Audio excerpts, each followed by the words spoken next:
Assalamualaikum warahmatullahi wabarakatuh. Di sini saya Raihan Irsando, kelas 2C, akan menjelaskan sedikit tentang korupsi. Korupsi berasal dari bahasa Latin, yaitu corruptio. Secara harfiah dapat dijelaskan dengan keburukan atau ketidakadilan. Dalam bahasa Arab, korupsi lebih dikenal dengan kalimat riswah. Riswah secara etimologis adalah memberikan sesuatu kepada hakim dengan tujuan memenangkan sebuah perkara dengan cara yang tidak benar. Berikutnya kita akan beralih ke contoh bentuk perilaku korupsi. Contoh bentuk perilaku korupsi diantaranya suap menyuap, penggelapan dalam jabatan, dan pemerasan. Setelah kita mengetahui dasarnya korupsi, alangkah baiknya kita mengetahui juga faktor-faktor penyebab korupsi. Faktor-faktor penyebab korupsi terbagi menjadi dua, yaitu faktor internal dan faktor eksternal. Faktor internal ini terbagi lagi menjadi tiga bagian, yaitu satu, sifat tamak, yang kedua, kurangnya rasa iman, dan yang ketiga, gaya hidup yang berpoya-poya. Sedangkan faktor eksternal terbagi menjadi empat bagian.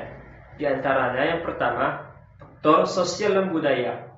Kecenderungan seseorang untuk hidup bermewah-mewah membuat seseorang itu mencari nafkah dengan cara yang tidak halal. Hal ini termasuk salah satunya dengan melakukan korupsi. Yang kedua, hukum dan organisasi. Hukum yang lemah atau yang bertele-tele dapat memberikan ruang ataupun celah kepada para koruptor. Yang ketiga, aspek politik. Biaya politik yang tinggi seperti kampanye dapat memberikan ladang untuk para koruptor untuk melakukan praktik-praktik korupsi. Dan yang terakhir atau yang keempat, aspek ekonomi. Gaji atau ekonomi yang tidak berkecukupan akan menjadi pendorong seseorang untuk melakukan korupsi. Selanjutnya, kita akan memasuki ke materi dampak korupsi. Ada beberapa hal yang akan kita bahas. Yang pertama, dampak ekonomi.